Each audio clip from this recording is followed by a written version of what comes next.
ہر شخص نے ہمیں اپنے خیمے میں آ کر بیٹھنے اور کچھ کھانے پینے کی دعوت دی، جسے صالح شکریہ کے ساتھ رد کرتا چلا گیا۔ البتہ میں نے ہر شخص سے بعد میں ملنے کا وعدہ کیا۔ راستے میں صالح کہنے لگا، ان میں سے ہر شخص اس قابل ہے کہ اس کے ساتھ بیٹھا جائے۔ تم اچھا کر رہے ہو کہ ان سے ابھی ملاقات طے کر رہے ہو۔ ان میں سے بہت سے لوگوں سے تو بعد میں وقت لینا بھی آسان نہیں ہوگا۔ یہ کہہ کر وہ ایک لمحے کے لیے رکا اور محبت آمیز نظروں سے میری طرف دیکھ کر بولا، وقت لینا تو تم سے بھی آسان نہیں ہوگا عبداللہ۔ تم ابھی پوری طرح اندازہ نہیں کر سکے۔ اس نئی دنیا میں تم خود ایک بہت بڑی حیثیت کے مالک ہوگے، بلکہ حقیقت یہ ہے کہ تم پروردگار عالم کے معیار پر ہمیشہ سے ایک بہت بڑی حیثیت کے آدمی تھے۔ یہ کہتے ہوئے صالح رکا اور مجھے گلے لگا لیا۔ پھر آہستگی سے وہ میرے کان میں بولا، عبداللہ، تمہارے ساتھ رہنا میرے لیے بڑے اعزاز کی بات ہے۔ میں نے اپنی نگاہیں آسمان کی طرف بلند کی اور دھیرے سے جواب دیا، اعزاز کی بات تو خدا کی بندگی کرنا ہے، اس کے بندوں کو بندگی کی دعوت دینا ہے۔ یہ میرا اعزاز ہے کہ خدا نے ریت کے ایک بے وقت ذرے کو اس خدمت کا موقع دیا۔ یہ کہتے ہوئے احسان مندی کے جذبات سے میری آنکھوں سے آنسو بہنے لگے۔ ہاں، بالکل یہی بات ہے۔ خدا ہی ہے جو ذرے ریگ کو طلوع آفتاب کر دیتا ہے۔ تم سورج کی طرح اگر چمکے تو یہ خدا کی عنایت تھی، مگر یہ عنایت خدا پرستوں پر ہوتی ہے، سرکشوں، مفسدوں اور غافلوں پر نہیں۔ ہم ایک دفعہ پھر چلنے لگے اور چلتے چلتے ہم ایک بہت خوبصورت اور نفیس خیمے کے پاس پہنچ گئے۔ میرے دل کی دھڑکن کچھ تیز ہو گئی۔ صالح میری طرف دیکھتے ہوئے بولا، نائمہ نام ہے تمہاری بیوی کا۔ میں نے اس بات میں گردن ہلا دی۔ صالح نے انگلی سے اشارہ کر کے کہا، یہ والا خیمہ ہے۔ کیا اسے معلوم ہے کہ میں یہاں آ رہا ہوں؟ میں نے دھڑکتے دل کے ساتھ پوچھا۔ نہیں، صالح نے جواب دیا، پھر ہاتھ سے اشارہ کر کے کہا، یہ ہے تمہاری منزل۔ میں ہولے ہولے چلتا ہوا خیمے کے قریب پہنچا اور سلام کر کے اندر داخل ہونے کی اجازت چاہی۔ اندر سے ایک آواز آئی جسے سنتے ہی میرے دل کی دھڑکن تیز ہو گئی۔ آپ کون ہیں؟ عبداللہ۔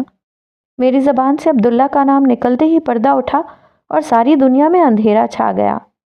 اگر روشنی تھی تو صرف اسی ایک چہرے میں جو میرے سامنے تھا۔ وقت، زمانہ، صدیاں اور لمحے سب اپنی جگہ ٹھہر گئے۔ میں خاموش کھڑا ٹکٹکی باندھ کر اسے دیکھتا رہا۔ نائمہ کا مطلب روشن ہوتا ہے، مگر روشنی کا مطلب یہ ہوتا ہے، یہ مجھے آج پہلی دفعہ معلوم ہوا تھا۔ ہم جب آخری دفعہ ملے تھے تو زندگی بھر کا ساتھ بڑھاپے کی رفاقت میں ڈھل چکا تھا، جب محبت، حسن اور جوانی کی محتاج نہیں رہتی۔ مگر نائمہ نے اپنی جوانی کے تمام ارمانوں اور خوابوں کو میری نظر کر دیا تھا۔ اس نے جوانی کے دنوں میں بھی اس وقت میرا ساتھ دیا تھا جب میں نے آسان زندگی چھوڑ کر اپنے لیے کانٹوں بھرے راستے چن لیے تھے۔ اس کے بعد بھی زندگی کے ہر سرد و گرم اور اچھے برے حال میں اس نے پوری طاقت سے میرا ساتھ دیا تھا، یہاں تک کہ موت ہم دونوں کے بیچ حائل ہو گئی۔ مگر آج موت کا یہ عارضی پردہ اٹھا تو میرے سامنے چاند کا نور، تاروں کی چمک، سورج کی روشنی، پھولوں کی مہک، کلیوں کی نازکی، شبنم کی تازگی، صبح کا اجالا اور شام کی شفق، سب ایک ساتھ ایک ہی چہرے میں جلوہ گر ہو گئے تھے۔ برسوں کی اس رفاقت کو میں چند لمحوں میں سمیٹ کر دیکھنے کی کوشش کر رہا تھا۔ نائمہ کی آنکھوں میں نمی آ گئی تھی جو اس کے رخساروں پر بہنے لگی۔ میں نے ہاتھ بڑھا کر اس کے رخساروں سے نمی پونچھی اور اس کے ہاتھوں کو اپنے ہاتھوں میں لے کر کہا، میں نے کہا تھا نا، تھوڑا سا انتظار، تھوڑا سا صبر، یہ جنگ ہم ہی جیتیں گے۔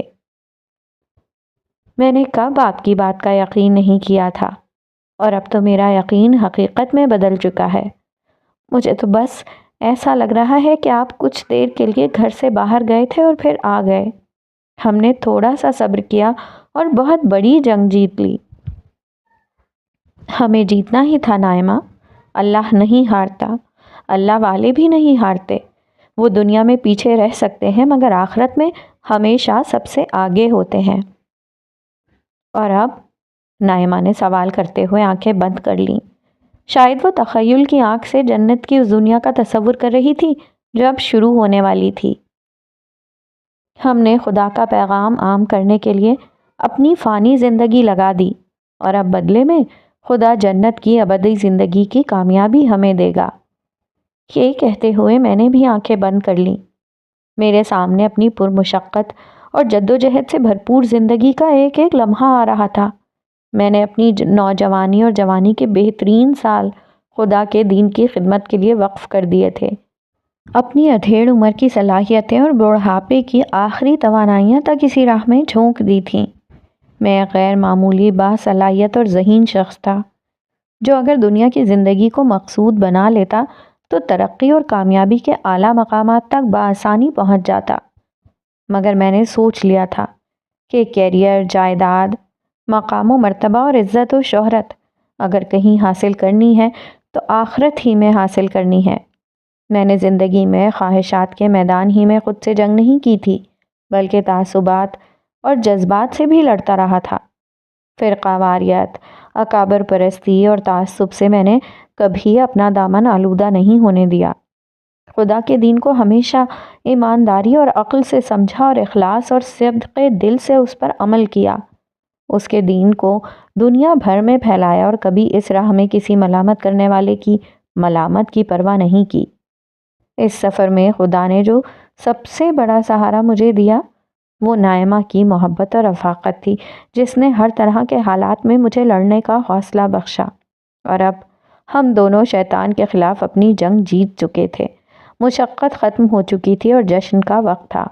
ہم اسی حال میں تھے کہ صالح نے کھنکار کر ہمیں اپنی موجودگی کا احساس دلایا اور بولا، آپ لوگ تفصیل سے بعد میں ملیے گا، ابھی چلنا ہوگا۔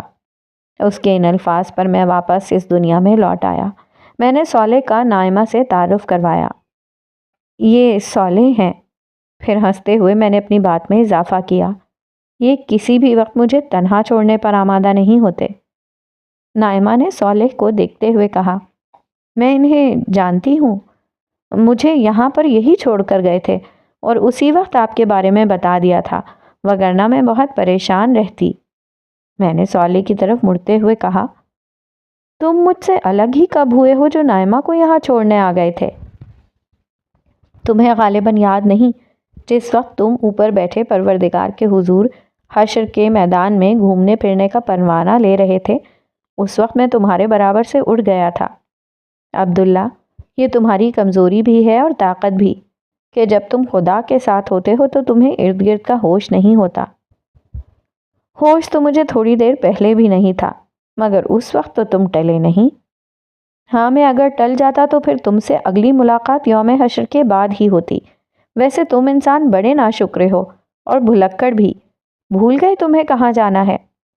اوہ ہو نائمہ، ہمیں چلنا ہوگا، تم یہیں رکو، میں کچھ دیر میں آتا ہوں۔ مگر ہمارے بچے؟ وہ بھی ٹھیک ہیں، تم انہیں یہیں تلاش کرو، قریب میں کہیں مل جائیں گے، وگرنہ میں خود تھوڑی دیر میں سب کو لے کر آ جاؤں گا۔ ابھی مجھے فوراً میدان حشر میں لوٹنا ہے، ملنا ملانا اس کے بعد تمام عمر ہوتا رہے گا۔ اس آخری سوال کے بعد میرے یہاں رکنے کی گنجائش ختم ہو چکی تھی، کیونکہ مجھے جواب میں ان 2 بچوں کے بارے میں بھی بتانا پڑتا جو یہاں نہیں تھے، اور یہ ایک بہت تکلیف دہ کام تھا۔ نائمہ نے کچھ سمجھتے ہوئے اور کچھ نہ سمجھنے کے انداز میں گردن ہلا دی۔ واپسی پر میں نے صالح سے کہا، یہاں کی زندگی میں تو خاندانوں میں بڑی ٹوٹ پھوٹ ہو جائے گی، کسی کی بیوی رہ گئی اور کسی کا شوہر رہ گیا۔ ہاں، یہ سب تو ہوگا، آگے بڑھنے کا موقع تو وہ دنیا تھی جو گزر گئی، یہاں تو جو پیچھے رہ گیا سو رہ گیا، لیکن یہاں کوئی تنہا نہیں ہوگا، رہ جانے والوں کے انتظار میں کوئی نہیں رکے گا، نئے رشتے ناتے وجود میں آ جائیں گے، نئے جوڑے بن جائیں گے، نئی شادیاں ہو جائیں گی، مگر یہاں ویسے خاندان تو نہیں ہوں گے جیسے دنیا میں ہوتے تھے۔ تم ٹھیک سمجھے ہو، دنیا میں خاندان کا ادارہ انسانوں کی بعض کمزوریوں کی بنا پر بنایا گیا تھا۔ بچوں کی پرورش اور بوڑھوں کی نگہداشت اس ادارے کا بنیادی مقصد تھا۔ خاندان کی مضبوطی اور استحکام کے لیے مردوں کو خاندان کا سربراہ بنایا گیا تھا۔ اسی خاندان کو جوڑے رکھنے کے لیے عورتوں کو بہت سے معاملات میں مردوں سے کمزور بنایا گیا تھا، جبکہ مردوں کو جبلی طور پر عورتوں کا محتاج کر دیا گیا تھا۔ وہ مردوں کے لیے ایک نعمت بھی تھی اور ضرورت بھی۔ اس کے بغیر دنیا کا نظم چل نہیں سکتا تھا، مگر اب یہاں معاملات جدا ہوں گے۔ عورتیں مردوں کے لیے ایک نعمت تو رہیں گی، مگر خود ان کی محتاج نہیں ہوں گی۔ اسی لیے ان کی قدر و قیمت بھی بڑھ جائے گی اور ان کا نخرہ بھی۔ اس کا مطلب یہ ہے کہ اس دنیا میں عورت ہونا زیادہ فائدے کی بات ہے۔ عورت جب چاہے گی مرد کی توجہ حاصل کر لے گی، مگر مرد کا عورتوں پر کوئی اختیار نہیں ہوگا، حالانکہ وہ ان کے ضرورت مند ہوں گے۔ ہاں، یہ بات ٹھیک ہے۔ تو پھر ہم مرد تو بڑے نقصان میں رہے۔ ہاں، نقصان میں تو تم لوگ رہو گے۔ یہ تو بڑا مسئلہ ہے۔ اس مسئلے کا کوئی حل ہے؟ جنت کی نئی دنیا میں ہر چیز کا حل ہوتا ہے۔ حوریں اسی مسئلے کا حل ہیں۔ مگر ان سے تو خواتین کو جیلسی محسوس ہوگی۔ نہیں، ایسا نہیں ہوگا۔ حوریں اپنے سٹیٹس اور خوبصورتی میں کبھی جنت کی خواتین کے برابر نہیں آ سکتی، اس لیے وہ جنتی خواتین کے لیے کبھی رشک و حسد کا باعث نہیں بنیں گی۔ جنت کی خواتین اپنے اعمال کی وجہ سے حوروں سے کہیں زیادہ خوبصورت اور بہت بڑے سٹیٹس کی مالک ہوں گی۔ انہیں اس کی پرواہ نہیں ہوگی کہ ان کے شوہر کی اور دلچسپیاں کیا ہیں۔ ویسے بھی جنت انسانوں کی نہیں، خدا کی دنیا ہے۔ تم جانتے ہو کہ انسانوں اور خدا کی دنیا میں کیا فرق ہوتا ہے؟ میں خاموشی سے سوالیہ نگاہوں سے اسے دیکھتا رہا۔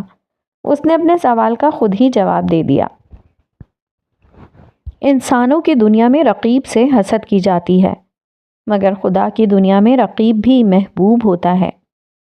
یہ بات تو لاجواب ہے، مگر اس مسئلے کا فیصلہ جنتی خواتین ہی کر سکتی ہیں۔ جنت پاکیزہ لوگوں کے رہنے کی جگہ ہے۔ ان کی پاکیزگی خدا کی مہربانی سے کسی منفی جذبے کو ان کے پاس بھٹکنے نہیں دے گی۔ سوالے نے میری بات کا براہ راست جواب دینے کے بجائے ایک اصولی بات بیان کی اور پھر اس کی مزید وضاحت کرتے ہوئے کہا، اصل میں تم ابھی تک انسانی دنیا کے اثرات سے نہیں نکلے ہو۔ پچھلی دنیا آزمائش کی دنیا تھی، اس لیے وہاں مثبت جذبوں کے ساتھ منفی جذبے بھی رکھ دیے گئے تھے۔ یہ منفی جذبے انسانی شخصیت کے اندر سے اٹھتے تھے۔ ہر مومن مرد و عورت کی یہ ذمہ داری تھی کہ وہ ہر طرح کے منفی حالات اور ماحول میں رہنے کے باوجود اپنے اندر پیدا ہونے والے منفی جذبات پر قابو پائے۔ یہ بالکل ایسا ہی ہے جیسے پسینہ، بول و براز، پیشاب اور پاخانہ وغیرہ انسانی جسم سے نکلنے والی گندگیاں تھیں، مگر حکم تھا کہ ہر گندگی سے اپنے وجود کو پاک رکھو۔ تو تم لوگ پانی سے غسل و طہارت کرتے تھے، اسی طرح منفی جذبے بھی اندر سے پیدا ہونے والی گندگیاں تھیں۔ غصہ، نفرت، جھوٹ، حسد، تکبر، کینہ، ظلم اور ان جیسی تمام گندگیوں کے بارے میں حکم تھا کہ صبر کے پانی سے انہیں دھو ڈالو۔ مومن مرد و عورت زندگی بھر یہ مشقت اٹھاتے رہے، مگر آج کے دن انہیں ایسی ہر مشقت سے پاک کر دیا جائے گا۔ یعنی مطلب یہ کہ اب نہ ان کے جسم سے گندگیاں نکلیں گی اور نہ ان کے ذہن میں منفی جذبے اور خیالات ہی پیدا ہوں گے۔ جنت خوبصورت لوگوں کے رہنے کی ایک خوبصورت جگہ ہے جہاں کوئی بدصورت جذبہ باقی نہیں رہے گا۔ لیکن میرے خیال میں اس بحث میں اصل بات یہ سامنے آئی کہ حوریں جنت کی خواتین سے کمتر ہیں اور بس گزارے کے قابل ہیں، تبھی وہ ان سے حسد نہیں کریں گی۔ پھر میں نے ہنستے ہوئے اپنی بات میں اضافہ کیا، مسلمان خواہ مخواہ حوروں کے حسن کا چرچا سن کر ان کے دیوانے بنے اور بلا وجہ لوگوں کے تانے سنتے رہے۔ میرے مذاق کے جواب میں سولے نے سنجیدگی سے کہا، یہ دونوں تمہاری غلط فہمیاں ہیں۔ بات یہ ہے کہ جنت میں تم مرد عورتوں کے لیے کوئی ایسا قیمتی اثاثہ نہیں رہو گے جس کی وجہ سے وہ کسی سے حسد کریں۔ رہی حوریں تو ان کی اتنی تحقیر مت کرو کہ ان کے لیے کمتر اور گزارے کے قابل کے الفاظ بولو۔ وہ جنتی خواتین جیسی تو نہیں، مگر بہرحال ایسی بھی نہیں ہے کہ تم ان کو کمتر سمجھو۔ اچھا، تو وہ کیسی ہیں؟ میں بتاتا ہوں وہ کیسی ہیں۔ وہ حوریں نسوانی جمال کا آخری نمونہ اور جسمانی خوبصورتی کا آخری شاہکار ہیں۔ ان کا بے مثال حسن اور باکمال روپ سرخی پاؤڈر کے سنگھار، گجروں کے تار، موتیوں کے ہار اور زیب و زینت کی جھنکار کا محتاج نہیں ہوتا۔ ان کے وجود کی تشکیل کے لیے کائنات اپنا ہر حسن مستعار دیتی ہے۔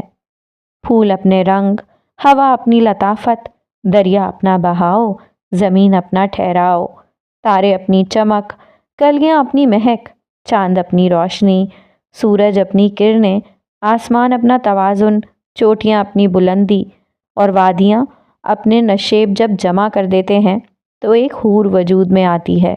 ان کا حسن خوبصورتی کے ہر معیار پر آخری درجے میں پورا اترتا ہے۔ ان کا قد لمبا اور رنگ زردی مائل گورا ہے۔ پورے جسم کی جلد بے داغ اور شفاف ہے۔ آنکھیں بڑی بڑی اور گہری سیاہ ہیں، مگر ہر لباس کی مناسبت سے اس کے رنگ میں ڈھل سکتی ہیں۔ ان کی بھویں ہموار اور پلکیں دراز ہیں۔ ان کی نظر عام طور پر جھکی رہتی ہے، مگر جب اٹھتی ہے تو تیر کی طرح دل تک جا پہنچتی ہے۔ ان کا چہرہ کتابی، پیشانی کشادہ، رخسار سرخی مائل، ناک ستواں، زبان شیریں، ہونٹ گلاب کی طرح نازک اور دانت موتیوں کی طرح چمکدار ہیں۔ ان کے بال ریشم کی طرح نرم اور چمکدار اور ان کے سفید رنگ کے برعکس گہرے سیاہ اور پنڈلیوں تک لمبے ہیں۔ ان کی آواز سریلے نغمے کی طرح کان میں رس کھولتی، باتوں سے موتی جھڑتے اور مسکراہٹ سے رت حسین ہو جاتی ہے، اور ان کے وجود میں حیا کا عطر اور سانسوں میں خوشبوؤں کی مہک ہے۔ ان کے لہجے میں نرمی، چلنے کے انداز میں دلربائی اور بولنے کے طریقے میں شان و وقار ہے۔ عطر وجود مخملی لباس اور چمکتے زیور کے اندر بادلوں میں چھپتے کھلتے بدر کامل کا منظر پیش کرتا ہے۔ تم نے حوروں کو دیکھا ہے؟ نہیں، انہیں کسی نے نہیں دیکھا، صرف ان کا احوال سنا ہے۔ تمہیں وہی سنا رہا ہوں۔ یہ کہتے ہوئے اس نے سلسلہ بیان جاری رکھا، لیکن اس دفعہ اشعار میں اپنا مدعا بیان کرنے لگا۔ صالح بے تکان بول رہا تھا اور میں خاموشی سے اس کی شکل دیکھ رہا تھا۔ اس نے جب اشعار پڑھ لیے تو میں نے کہا، تمہاری باتیں واقعی مبالغہ، کہانیاں اور خواب لگ رہی ہیں، لیکن یہ اگر خواب ہے تو بہت دلکش خواب ہے۔ یہ خواب ابھی ختم نہیں ہوا۔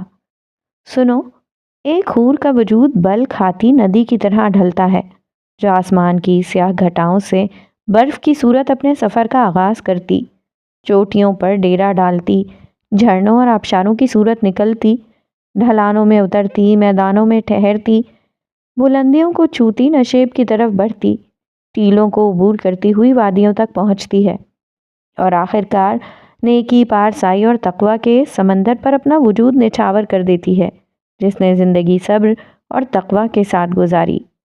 یہ اس لیے ہوتا ہے کہ یہ ندی اپنے پورے سفر میں کسی نجاست، کسی آلودگی کا شکار نہیں ہوتی۔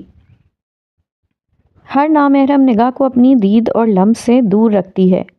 یہ ہزاروں میل کا سفر پاک دامنی کے ساتھ طے کرتی ہے، اس لیے پاک دامن سے کم کسی شخص کو قبول نہیں کرتی، اور آخرکار سیل شباب کی چڑھتی گھٹتی موج کا سا ان کا وجود اپنے سمندر میں ہمیشہ کے لیے ضم ہو جاتا ہے۔ مجھے سمجھ ہی نہیں آتا کہ تعریف حوروں کی کروں یا تمہارے بیان کی۔ تعریف تو صرف اللہ کی ہونی چاہیے، مگر یاد رہے میں فرشتہ ہوں، یہ میرے نہیں انسانی جذبات کا اظہار ہے۔ میں نے انسانی الفاظ اور جذبوں کے بارے میں جو کچھ سیکھا ہے اس کا اکثر حصہ تمہارے ساتھ رہ کر تم سے سیکھا ہے، اس لیے تم چاہو تو اپنی تعریف آپ کر سکتے ہو۔ نہیں، تعریف کا مستحق تو صرف اللہ ہے، جو ہر خوبصورتی کا خالق ہے، چاہے وہ بیان کی ہو یا انسان کی۔ مگر یہ بتاؤ کہ کیا یہ حوریں انسان ہوں گی؟ ہاں، یہ بھی انسان ہیں، اسی طرح اہل جنت کے وہ تمام خدام جنہیں غلمان کہا جاتا ہے، وہ بھی انسان ہی ہیں۔ یہ وہ لڑکے ہیں جو ہمیشہ لڑکے ہی رہیں گے۔ یہ لڑکے کیوں رہیں گے؟ ملازم اور خادم تو وہ بہتر ہوتا ہے جو زیادہ عمر کا ہو اور زیادہ سمجھ رکھتا ہو۔ میں نے ذہن میں آنے والا ایک اعتراض جڑ دیا۔ نہیں، ایسا نہیں ہے۔ یہ کم عمر ہونے کے باوجود بلا کے مزاج شناس ہوں گے۔ اہل جنت کی مجلسوں میں جب کسی جنتی کا مشروب ختم ہوگا تو یہ اس کی نظر دیکھیں گے اور بلا کچھ کہے سنے اس کے گلاس میں مطلوبہ شراب اتنی ہی مقدار میں ڈالیں گے جتنی اسے ضرورت ہوگی۔ اس لیے ان کی سمجھ بوجھ اور مزاج شناسی کی تو کوئی حد نہیں ہوگی، البتہ انہیں لڑکوں کی شکل میں اس لیے رکھا جائے گا کہ جسمانی طور پر مستعد رہیں اور لمحہ بھر میں ہر خدمت بجا لائیں۔ ان کا لباس، شکل اور حلیہ انہیں ایسا بنا دے گا گویا محفل میں قیمتی موتی بکھرے ہوئے ہیں۔ ان کے ابدی طور پر کم عمر لڑکے بنائے جانے کی دوسری وجہ یہ ہے کہ ان کو کبھی ازدواجی تعلق کی ضرورت نہ ہو، جبکہ حوریں مکمل شباب کی عمر کو پہنچی ہوئی لڑکیاں ہوں گی اور اہل جنت کی بیویاں ہوں گی۔ کیا حوریں اور غلمان اہل جنت کے لیے خاص طور پر تخلیق کیے جائیں گے؟ یہ ایک لمبی کہانی ہے، ہمارے پاس وقت کی کون سی کمی ہے، یہ لمبی کہانی بھی سناتے جاؤ۔ سنو، آج کا دن انسانوں کا پہلا محشر نہیں ہے۔ کیا مطلب؟ کیا قیامت پہلے بھی آ چکی ہے؟ قیامت تو پہلے نہیں آئی، البتہ اول تا آخر سارے انسان ایک دفعہ پہلے بھی پیدا کیے جا چکے ہیں۔ تمہارا اشارہ عہد الست کی طرف ہے؟ ہاں، مگر اس سے قبل اللہ تعالیٰ نے تمام مخلوقات کے سامنے یہ موقع رکھا تھا کہ وہ جنت میں اللہ تعالیٰ کی ابدی رفاقت کا شرف حاصل کر لیں، لیکن اس کے لیے انہیں دنیا میں کچھ ایسے وقت سے گزرنا ہوگا کہ خدا ان کے سامنے نہیں ہوگا، صرف اس کے احکام ان کے سامنے آئیں گے اور انہیں بن دیکھے رب کی عبادت اور اطاعت کا رستہ اختیار کرنا ہوگا۔ زمین کی بادشاہی عارضی طور پر امانتاً اس مخلوق کو دے دی جائے گی اور اپنی بادشاہی کے زمانے میں اس مخلوق کو اپنے بارے میں یہ ثابت کرنا ہوگا کہ وہ صاحب اختیار بادشاہ ہونے کے باوجود بن دیکھے خدا کی اطاعت کے لیے تیار ہے۔ جس کسی نے اقتدار و اختیار کی اس امانت کا درست استعمال کیا، اس کا بدلہ جنت میں خدا کی ابدی رفاقت ہوگی اور ناکامی کی صورت میں جہنم کا عذاب۔ تو پھر کیا ہوا؟ یہ ہوا کہ ساری مخلوقات ڈر کے پیچھے ہٹ گئیں، اس لیے کہ جنت جتنی حسین ہے، جہنم اتنی ہی بھیانک جگہ ہے۔ حشر کی سختی کو تو ابھی تم نے اپنی آنکھوں سے دیکھا ہے، اس کے بعد کون عقل مند اس امتحان میں کودنے کی کوشش کرتا؟ اور غالباً ہم جذباتی انسان اس امتحان میں کود پڑے۔ میں نے لقمہ دیا۔ ہاں، یہی ہوا تھا، لیکن خدائی امانت اٹھانے کا یہ عزم روح انسانی نے اجتماعی طور پر کیا تھا، اس لیے خدا کے عدل کا تقاضا یہ تھا کہ ہر انسان کو پیدا کر کے براہ راست اس سے یہ معلوم کیا جائے کہ وہ کس حد تک اس امتحان میں اترنے کے لیے تیار ہے۔ عبداللہ، یہ اس لیے ہوا کہ تمہارا رب کسی پر رائی کے دانے کے برابر بھی ظلم نہیں کرتا، سو اس نے سب انسانوں کو پیدا کیا، سب کے سامنے اپنے پورے منصوبے کو رکھا۔ ظاہر ہے انسانوں کی اکثریت پہلے ہی اس مقصد کے لیے تیار تھی، اسی لیے وہ پورے شعور کے ساتھ اس امتحان میں کودنے کے لیے تیار ہو گئے۔ البتہ جن لوگوں نے یہ خطرہ مول لینے سے انکار کر دیا، ان سب کے بارے میں یہ فیصلہ ہوا کہ انہیں سن بلوغت تک پہنچنے سے قبل ہی مر جانے والے بچوں اور بچیوں کا کردار سونپ دیا جائے۔ یہی بچیاں اور بچے جنت کی بستی میں حور و غلمان بنا دیا جائیں گے، اور باقی لوگ اس کڑے امتحان میں اترنے کے لیے تیار ہو گئے۔ ہاں، مگر اس میں بھی خدا کی کریم ہستی نے کمال عنایت کا مظاہرہ کیا تھا۔ تم جانتے ہو کہ دنیا میں سب کا امتحان یکساں نہیں ہوتا، یہ امتحان بھی اس روز ہر شخص نے اپنی مرضی سے چن لیا تھا۔ جو بہت زیادہ حوصلہ مند لوگ تھے، انہوں نے نبیوں کا زمانہ چن لیا۔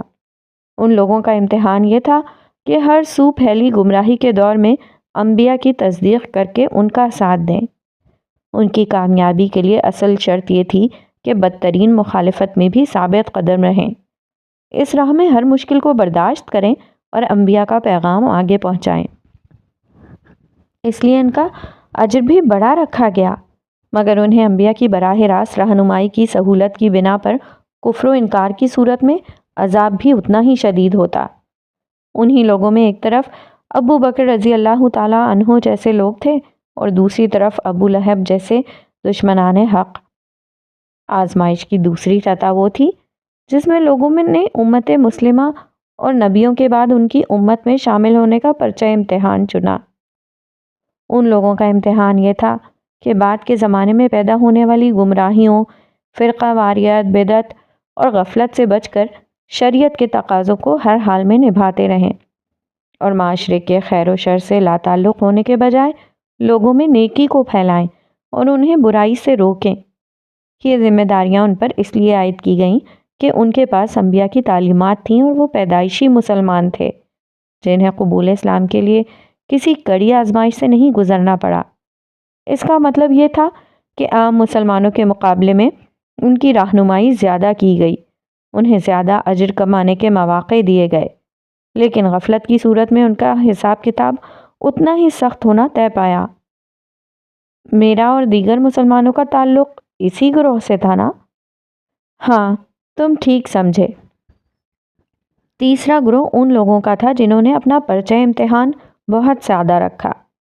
یہ سارے لوگ نبیوں کی براہ راست رہنمائی کے بغیر پیدا کیے گئے، اور ان کا پرچہ امتحان فطرت میں موجود ربانی ہدایت تھی، یعنی توحید اور اخلاق کا امتحان۔ انہیں عام مسلمانوں کی طرح نہ شریعت کے امتحان میں ڈالا گیا، نہ نبیوں کی رفاقت کے کڑے امتحان میں۔ ظاہر ہے کہ ان کا حساب کتاب سب سے ہلکا ہوگا، ان کے لیے شدید عذاب کا اندیشہ بھی کم ہے اور اجر کے مواقع بھی اسی تناسب سے کم ہیں۔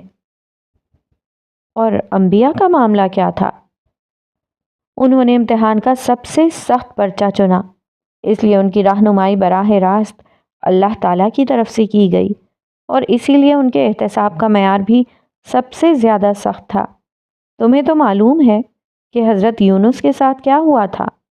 انہوں نے کوئی گناہ نہیں کیا تھا، صرف ایک اجتہاد کیا تھا، لیکن دیکھو اللہ تعالیٰ نے انہیں کس طرح مچھلی کے پیٹ میں بند کر دیا۔ پھر اس نے اس طویل گفتگو کا خلاصہ کرتے ہوئے کہا، اصل اصول جو تمام اقسام کے گروہوں میں کام کر رہا ہے وہ ایک ہی ہے: زیادہ رہنمائی، زیادہ سخت حساب کتاب اور زیادہ بڑی سزا اور جزا۔ کم رہنمائی، ہلکا حساب کتاب، کم سزا اور کم جزا۔ مگر کسی انسان کا تعلق کس گروہ سے ہے، اس کا انتخاب انسانوں نے خود کیا ہے، اللہ تعالیٰ نے نہیں۔ اس کا مطلب یہ ہوا کہ اگر دنیا میں میری رہنمائی بہت زیادہ کی گئی تو یہ دراصل میری اپنی درخواست کے نتیجے میں کی گئی تھی۔ ہاں بالکل ایسا ہی ہے، اسی وجہ سے تم آج اتنا اونچا درجہ پانے میں کامیاب ہو گئے ہو۔ اگر تم اس رہنمائی کی قدر نہ کرتے تو تمہیں اتنا ہی شدید عذاب دیا جاتا۔ یار میں نے کتنا بڑا رسک لے لیا تھا۔ یہی تمہاری دنیا کا اصول تھا، نو رسک نو گین۔ مجھے اس لمحے میں احساس ہوا کہ میں نے کیا پا لیا ہے اور کس خطرے سے نکل گیا ہوں۔ میں بے اختیار سجدے میں گر گیا۔ دیر تک میں اپنے رب کا شکر ادا کرتا رہا جس نے مجھے اس عظیم امتحان میں سرخرو کر دیا تھا۔ اتنے میں صالح نے میری پیٹھ تھپکتے ہوئے مجھ سے کہا، عبداللہ اٹھو۔ میں اٹھ کر کھڑا ہوا اور صالح کو دونوں ہاتھوں سے پکڑ کر بولا، صالح اب میں کبھی نہیں مروں گا، میری زندگی میں کبھی کوئی بیماری، بڑھاپا، خوف، غم، حزن، اداسی اور مایوسی نہیں آئے گی۔ میرا دل چاہ رہا ہے کہ میں اچھلوں، کودوں، ناچوں، قہقہے لگاؤں اور پوری دنیا کو چیخ چیخ کر بتاؤں کہ لوگوں میں کامیاب ہو گیا، لوگوں میں کامیاب ہو گیا۔ آج سے میری بادشاہت شروع ہوتی ہے، آج سے میری زندگی شروع ہوتی ہے۔ صالح خاموشی سے مسکراتے ہوئے مجھے دیکھتا رہا۔